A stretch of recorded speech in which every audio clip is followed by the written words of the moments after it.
Короче, почему я сегодня пригласил людей, чтобы засвидетельствовали о Божьем благоволении?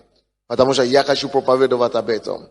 О том, что это год, есть год Божьего благоволения, и многие уже вошли в свое благоволение. И сегодня я хочу продолжить эту тему. Потому что мы сейчас мы дошли до середины месяца, года. И вы помните, в начале года я сказал, начало года будет трудным. Начало года будет трудным. И особенно перед Новым годом будет очень тяжелым.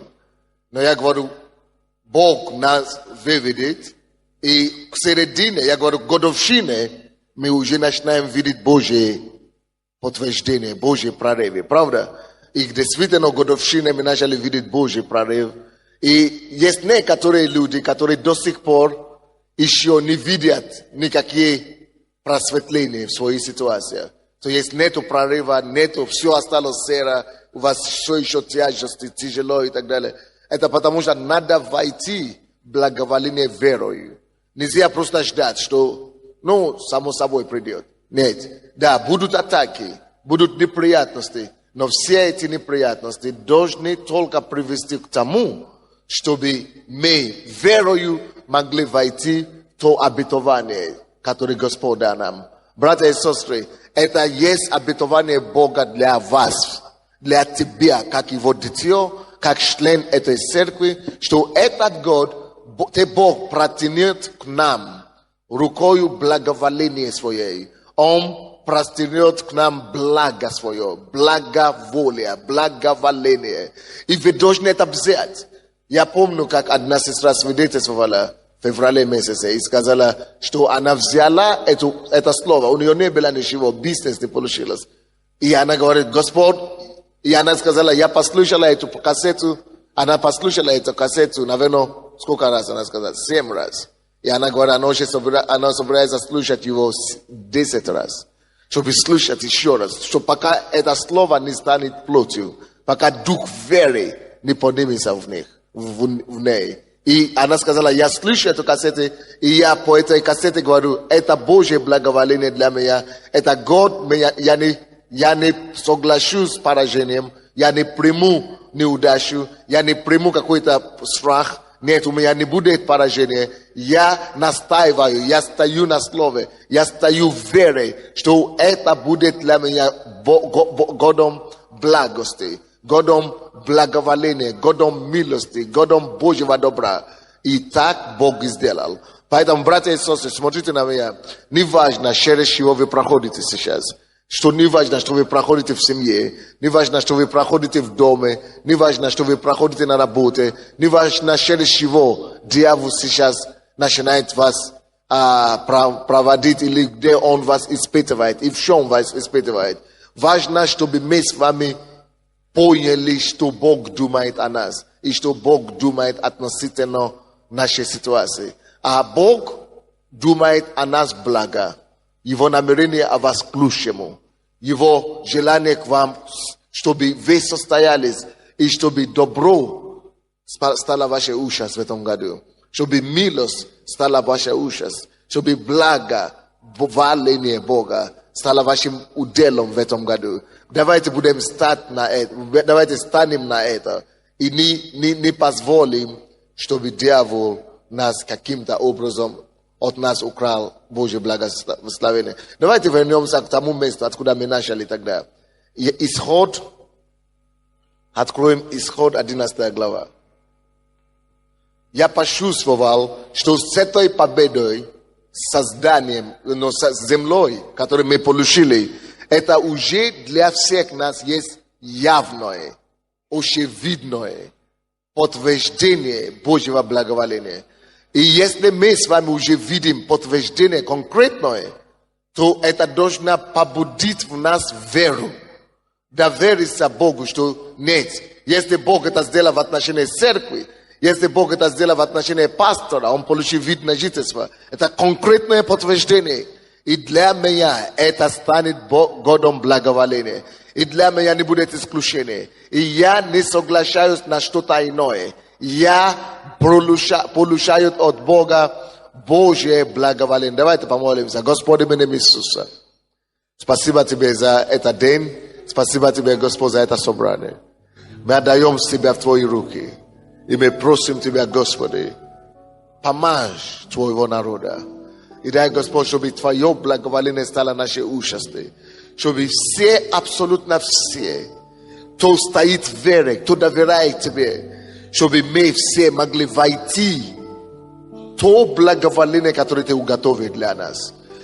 Во имя Иисуса Христа. И весь народ Божий сказал: Исход 11 глава, 3 стих. И дал Господь милость. Это милость, слово милость, то же самое, как слово благоволение. И дал Господь благоволение народу своему в глаза египтян. Египтян — это неверующие, а народу своему — это Израиль. Да, и Моисей был весьма велик в земле египетской, в глазах рабов фараоновых и в глазах народа. Давайте все мы прочтем этот 3 стих вместе. 1, 2, 3. И дал Господь милость народу своему в глазах египтян. Да, и Моисей был весьма велик в земле египетской, в глазах рабов фараоновых и в глазах народа. Братья и сестры, это то, что с вами произойдет. Примите это. Это еще не поздно. За один год, за один день Бог может перевернуть все зло, что дьявол делает против вас на добро. За один день дьявол может перевернуть все и остановить все неприятности, которые идут против вас. За один день год или полгода слишком много, чтобы Божье благоволение проявилось в отношении вас. Единственное, ничего никто не получает от Бога, если он не получит по вере. Вера есть Божий инструмент, Божье оружие, через наше оружие, через которое мы с неба приносим благоволение и благословение на землю. Ничего никто никогда не получит, если он не может стать в вере, настаиваться на вере и требовать, и противостоять дьяволу, и не позволить врагу украсть Божье благословение. Написано: и дал Господь милость или благоволение. Кто дает благоволение, братья и сестры? Не слышу. То есть твоя судьба не зависит от твоих противников. Твоя судьба не зависит от тех, которые тебя любят и недолюбливают. Твоя ситуация даже не зависит от твоей работы или твоих начальников. Твоя судьба не в руках тех людей, которые говорят что-то, что они сделают то или сделают то. Пускай говорят, пускай собака лает, караван идет. Твоя судьба не зависит от человека. Твоя судьба даже не зависит от страны, где ты живешь. Твоя судьба не зависит от проблем, в которых ты находишься. И твоя судьба также не зависит от проблем и обстоятельств, которые начали выступать против тебя. Твоя судьба не в руках твоих родственников. Твоя судьба не в руках неудачи и проклятия, которые уже пригвоздили или других людей к поражению в этой жизни. Твоя судьба не от них зависит. Твоя судьба не в этих обстоятельствах, которые тебя притесняют. Ты выше этого. Ты над этой ситуацией. И ты можешь стать верой сегодня. И ты можешь стать и согласен с Богом, что нет, я не соглашаюсь с этим поражением. Я не соглашаюсь с этим обстоятельством. Пускай мне будет тесно. Пускай мне будет тяжело. Пускай обстоятельства на меня будет давить. Но я не соглашаюсь с этим. Моя судьба в руках у Господа. Он определяет мое предназначение. А он уже его определил. Он уже определил меня на благоволение. Моя участь — это благоволение. Я получаю благо от Господа. Я получаю милость от Господа. Я получаю благоволение от моего Бога. Моя участь — это благо. И я не получаю поражение. Не смиряюсь с поражением, не смиряюсь неудачей, чтобы это не было. Я состаюсь, потому что Бог дает мне благоволение.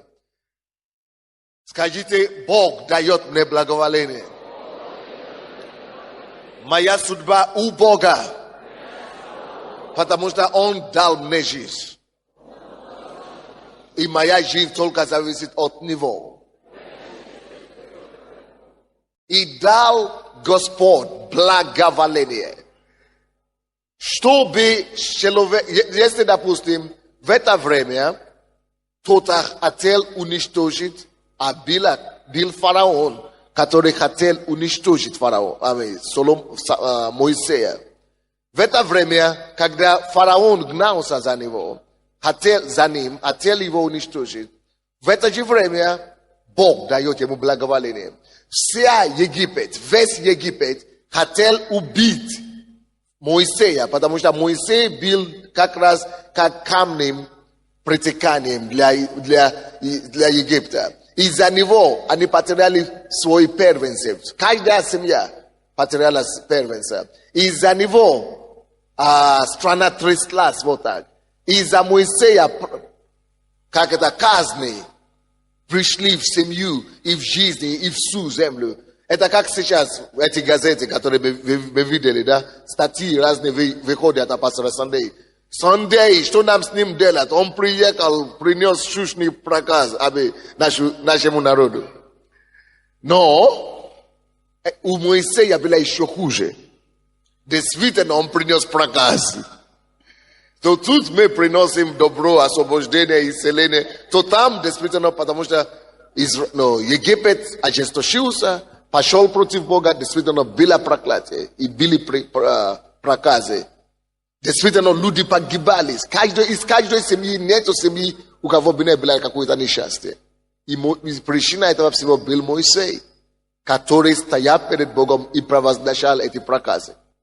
И несмотря на это, что его искали убить, весь зал, вся страна, они гнали за ним, хотели его уничтожить. Представьте себе, с одной стороны, все вы, допустим, зал, полный зал, а там еще больше, миллионы, вся страна была против. Хотели одного Моисея уничтожить. Его все ищут, чтобы убить.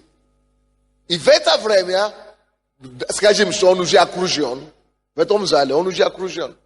В это время царь, президент, можно было сказать, фараон, президент страны, уже выдал указ о его уничтожении.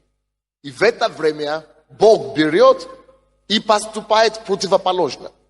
Бог и дал Господь.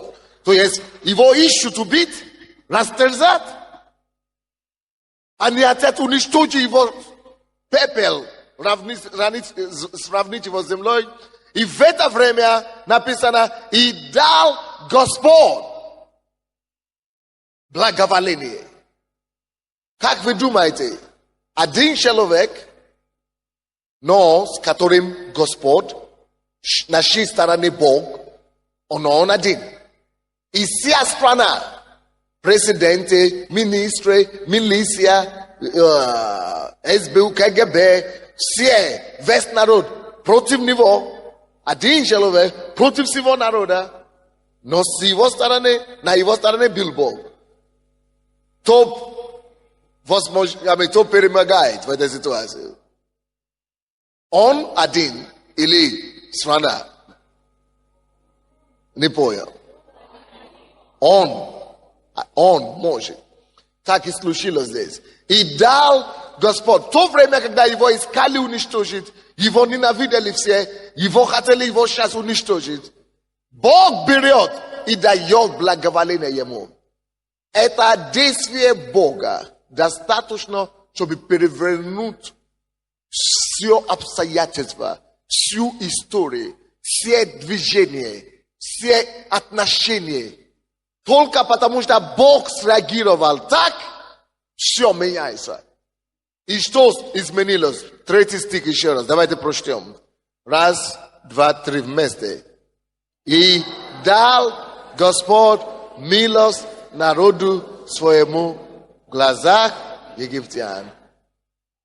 Стоп.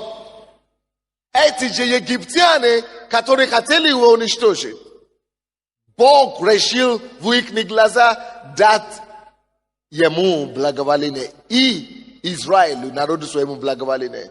И что, вы думаете, случилось? Читаем дальше. И что? Да, и Моисей что? Считайте, церковь. И Моисей что? Когда Бог дает благоволение, ненависть превращается в любовь. Когда Бог дает благоволение, желание уничтожить, сравнить с землей, она превращается в почтение и величие. Слушайте, что случилось. Они все хотели его уничтожить, они все хотели его растерзать, и Израиля уничтожить, не пускать. Но когда Бог дал благоволение, все изменилось к лучшему. Братья и сестры, не важно, что против тебя сейчас. Не важно, что сейчас тебя притесняет. И не важно, насколько вы уже чувствуете, что все, я не выдержу. Все, мне конец. Смотри сюда. Бог простирает жезл благоволения на твою сторону. И когда это произойдет, эти же обстоятельства превратятся в благо. Они принесут тебе благо во имя Иисуса Христа. Так и было здесь. Это настолько изменило ситуацию, то, что Бог дал благоволение. Один человек, против которого весь народ стоял, стал любимцем народа. Все начали его любить. И все зауважали его. Он стал великим. Братья и сестры, Бог имеет величество. Величие для каждого из нас. Там, где ты работаешь, там, чем ты занимаешься, Бог хочет тебя поднять. Бог не желает тебя растоптать. Бог не хочет тебя унизить или принижать. Бог хочет тебя поднять выше и выше и поставить тебя первый, а не последний, великим. Величие ждет тебя. Благоволение приносит величие. Что приносит благоволение? В этом году ожидай это величие Господа и верою вступи в него.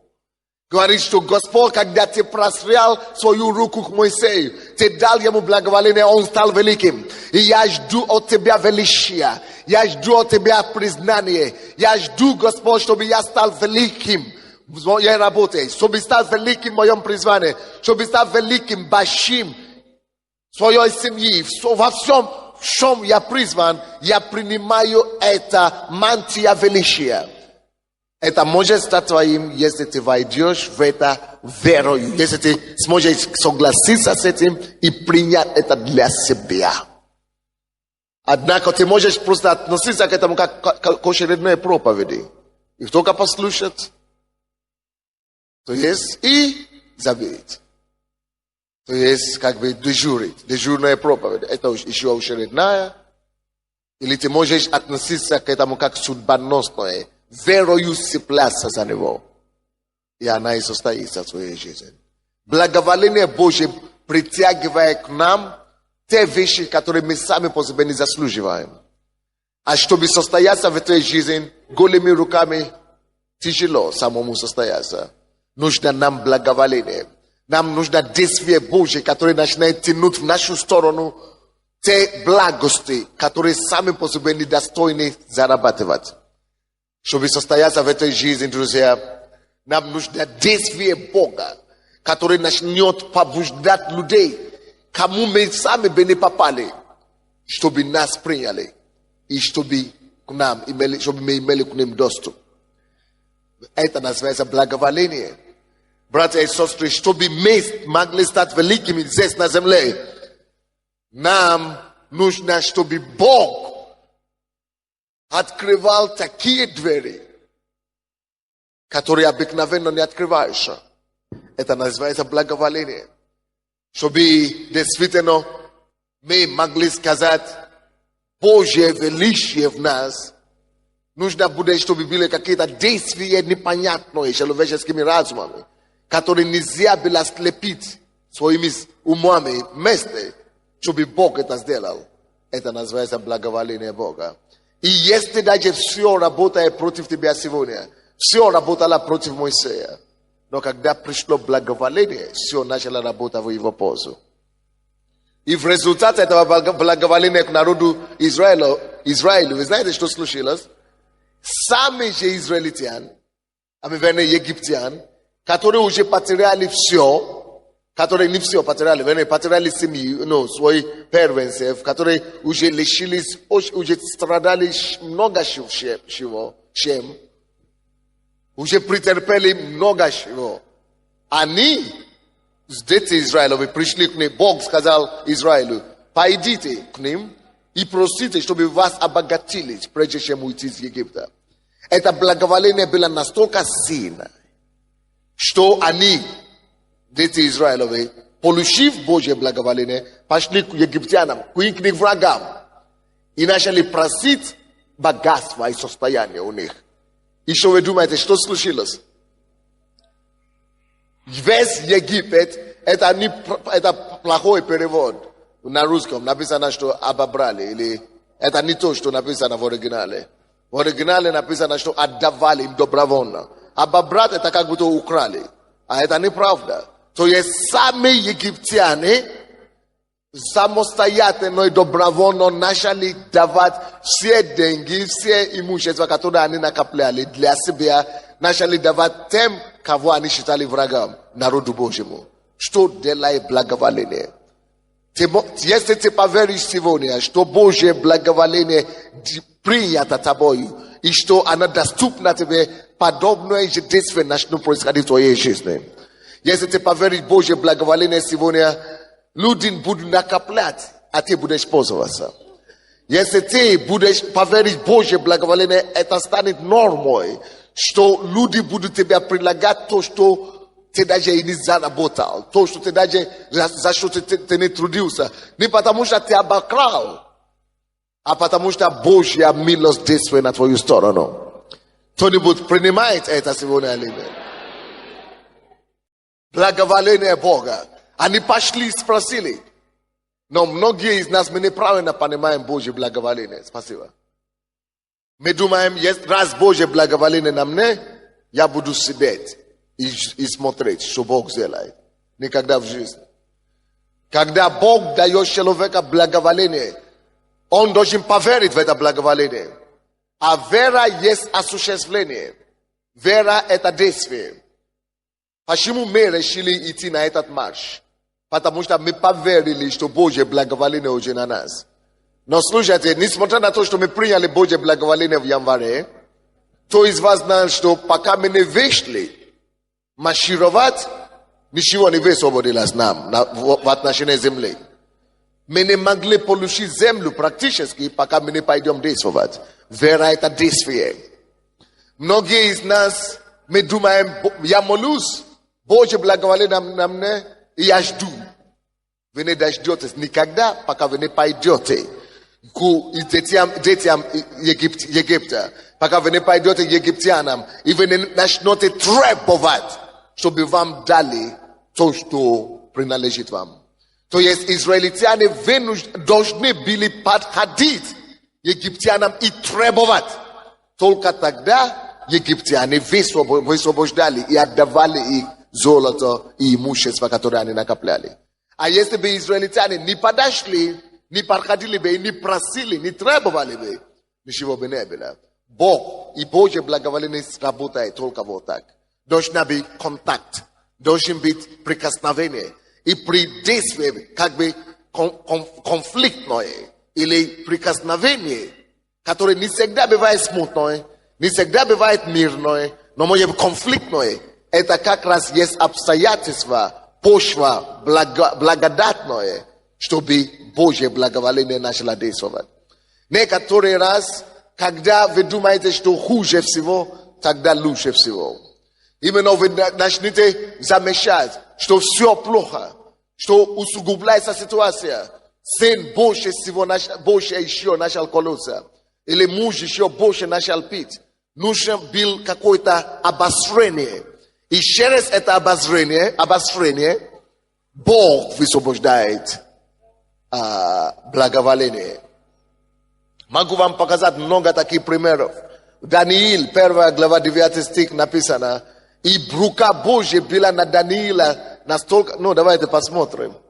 Даниил 9, 1:9. Бог даровал Даниилу благоволение и благорасположение начальника Евнуха. Бог дал Даниилу благоволение, милость и благорасположение. И перед царем и так далее. Но несмотря на благоволение, кто из вас знает, что именно после этого стиха, после того, как Бог дал им благоволение, после этого его послали в ров, как называется, ров, львиный ров, чтобы растязали. Как это так? Как это Божье благоволение на нем, и его послали на растерзание в львиный ров? Потому что вот так действует. Должен быть конфликт, должен быть какое-то обострение, нужно предоставиться ситуация. Поэтому может быть конфликт и ситуация, и сложность, которую вы проходите, может быть это не для того, чтобы вас уничтожить. Это не на смерть. Ваша борьба не на смерть. Может быть это на то, чтобы высвободить Божье благоволение. Потому что если бы Даниил не попал туда в львиный ров, кто из вас знал, что Божье чудо не высвободилось бы? Избавление бы не пришло, и народ и сад бы не убедились, что действительно Господь Бог, о котором говорит Даниил, что есть Бог на самом деле. Никогда они бы не знали это, и весь Вавилон бы не покаялся, если бы они его не послали туда. Вы помните ситуацию с Иосифом? Бог дал ему еще с детства сон, что его благоволение, Божье благоволение на нем. Но Божье благоволение иногда действует странным образом. И когда Божье благоволение начинает действовать в нем, именно тогда его братья продали его вообще в рабство. Так что от свободного он стал рабом, потому что Божье благоволение на нем. Иногда люди, которые имеют Божье избрание, больше всего вынуждены проходить больше всего искушения, больше всего испытания, больше всего притеснения, потому что на них огромная рука и судьба Божья. Но они поэтому и не должны сдаваться. Поэтому мы с вами не имеем права сдаться. Поэтому вы не должны сдаваться, молиться за своих близких. Вы не должны сдаваться, молиться за своих родственников или за людей, которыми молитесь. Тем больше сопротивление, тем больше славы Бог проявит через это. Но слава Богу, что продали Иосифа в рабство. Его бросали тоже в ров, чтобы он умер там. Он попал в рабство в Египет, и там его посадили в тюрьму. Как будто уже раб, уже некуда хуже. А хуже случилось все равно. Даже в рабство, другие рабства могут работать на фарзенде, и ходить и работать на поле или где-то там. И просто служить рабом. Но тут он уже раб.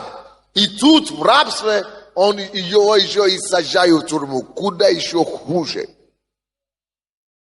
Может быть так с вами и происходит. Может быть выше уже плохо ситуация, обстоятельства. А тут еще хуже вот становится. Почему вы огорчаетесь? Не огорчитесь. Станьте на то, что Божье благоволение на вашей стороне. И скажите: Господь, я стою на твое благоволение. И вы знаете, что в конце концов Божье благоволение скажет свое последнее слово.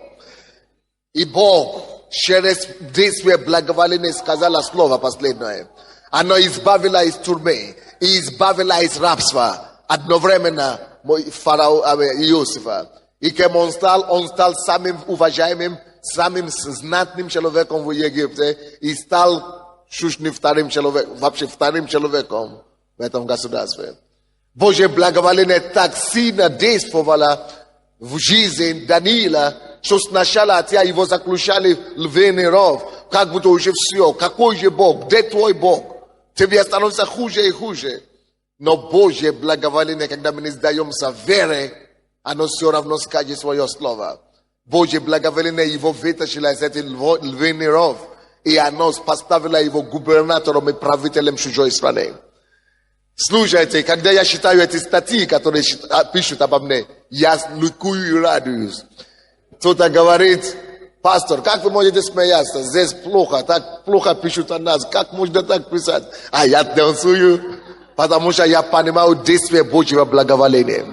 И я хочу вам сказать сегодня, почему я эту проповедь опять считаю. Я считаю его, чтобы продолжать, что многие из нас не поняли, что мы должны стать на этом верой. И на вашей молитве каждодневно вы должны провозглашать это благоволение. Божье благоволение на мне. Именем Иисуса, что бы ни делалось, оно делается к лучшему. Ибо написано, все содействует ко благу, любящим Бога и призваны по его изволению. Именем Иисуса Христа, я не принимаю это поражение, я не соглашаюсь с неудачей, я беру Божья милость и благоволение в мою сторону. Я состоюсь, я поднимусь, я стану первым, а не последним. Я стану главой, а не хвостом. Божье величие проявится в моей жизни. Так и было с Моисеем. Увидите картину Моисея, которого искали убить. Но вместо того, чтобы его убили, он стал освободителем. Его начали все посчитать. Но должен быть действие. Моисей действовал, он пошел на конфликт с фараоном, он бросал вызов. И Бог его освободил. Это не значит, что мы с вами должны начинать махать рукой и идти на конфликт со всеми. Конфликт добра.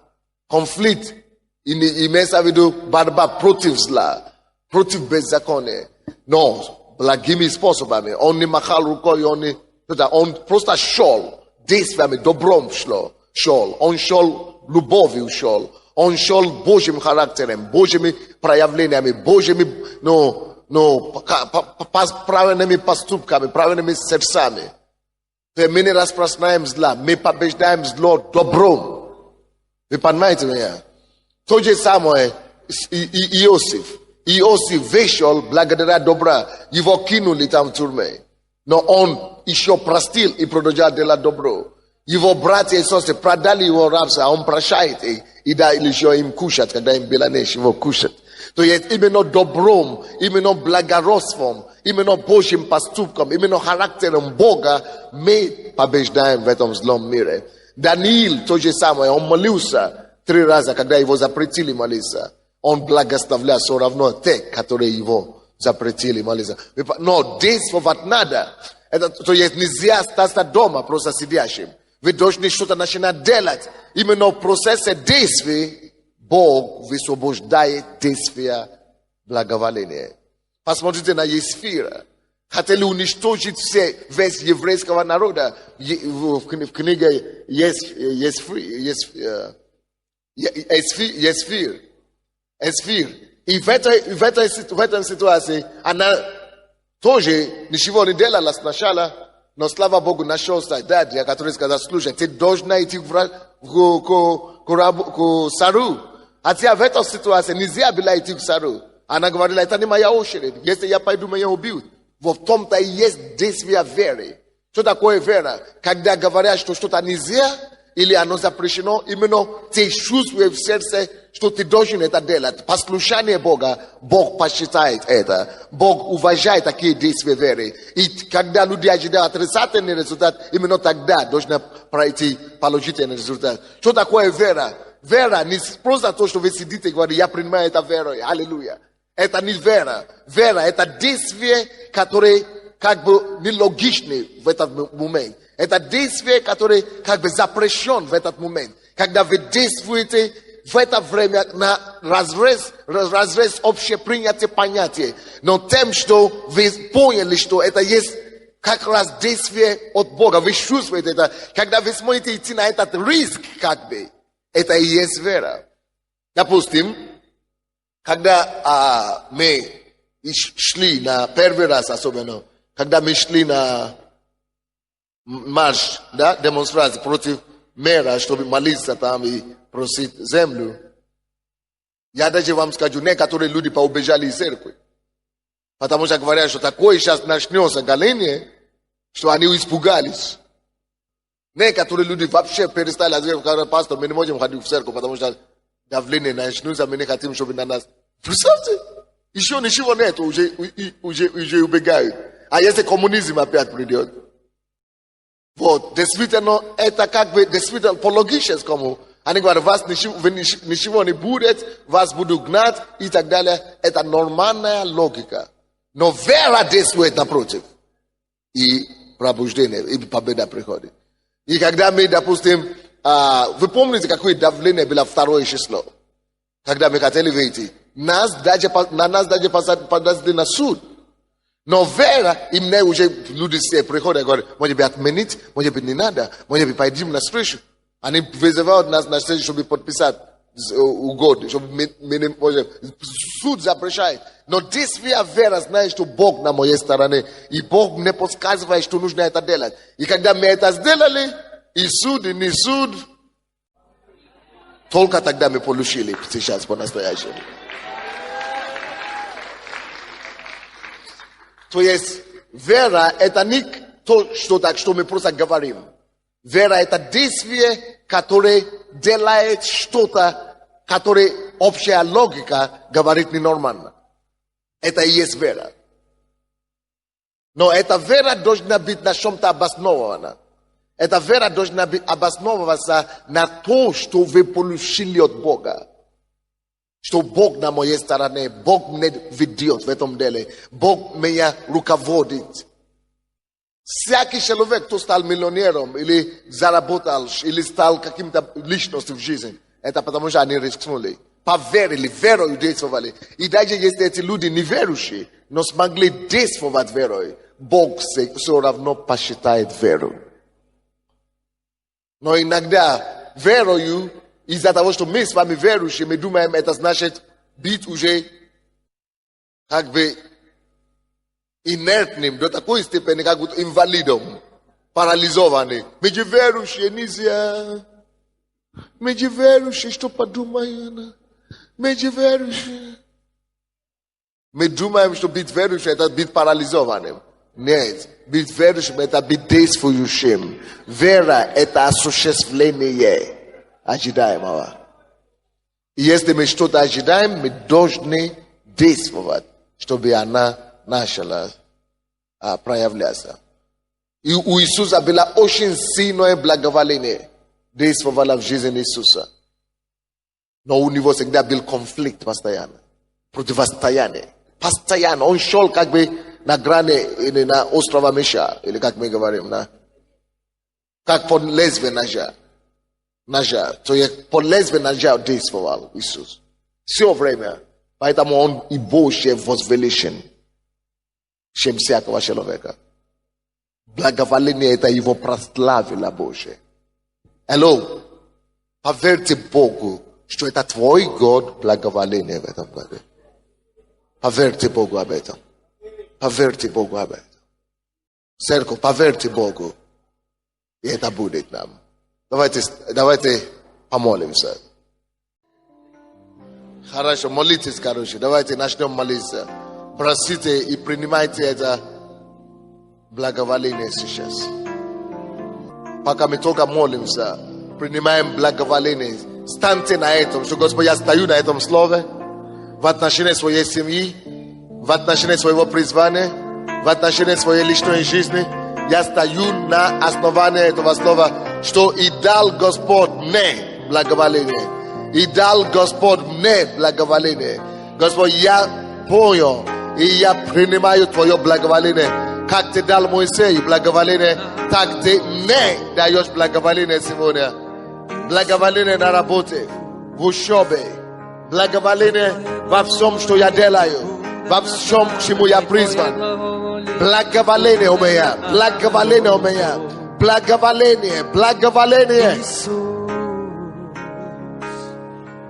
Хай Твоє благовоління буде над нами, хай Твоє благовоління буде над нами, Господь. Поговори с Господом. Особенно там, где вы чувствуете противостояние. Там, где вы чувствуете атаки. Там, где вы чувствуете притеснение. Войдите, Божье благоволение. Войди, Божье благоволение. Войди, Божье благоволение сегодня, церковь. Хай Твоє благовоління буде над нами, хай Твоє благовоління буде А над благоволение нами, надо принять решение быть послушным. Примите решение быть послушным Ему. I gdy on powiedział was, jak on powiedział, що он вам скажет делать, что это я буду делать, Господь. буде над нами. Шаг послушания, шаг веры всегда подкрепляет благоволение. Хай Твоє благовоління буде над нами, хай Твоє благовоління буде над нами, Господь. Ісус.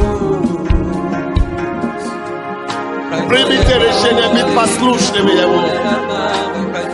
Действия веры, довериться Богу и идти действовать.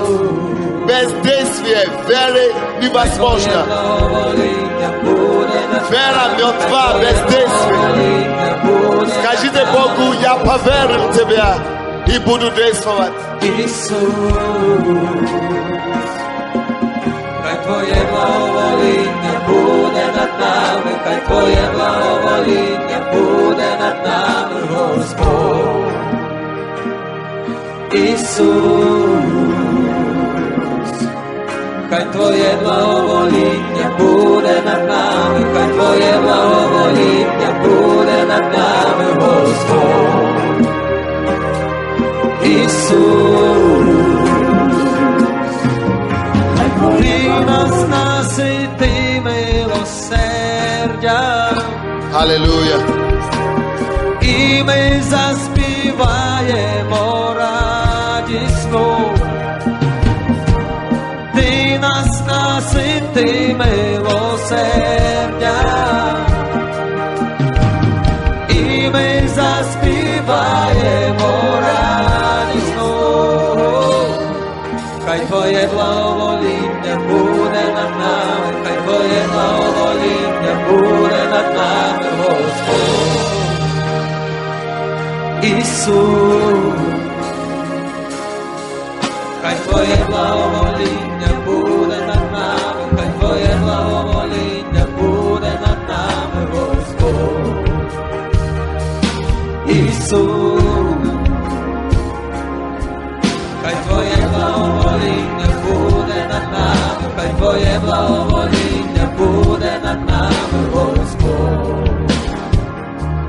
Ісус. Хай Твоє благовоління буде над нами, хай Твоє благовоління буде над нами, Господь. Аллилуйя. Ісус. Господи, в имя Иисуса.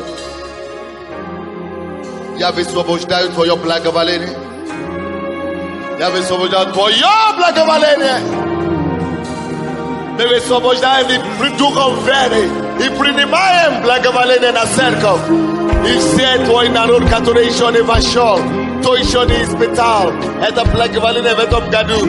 Господь, дай благодать и духа веры, чтобы мы начнем брать все, что Ты обещал нам в этом году во имя Иисуса Христа.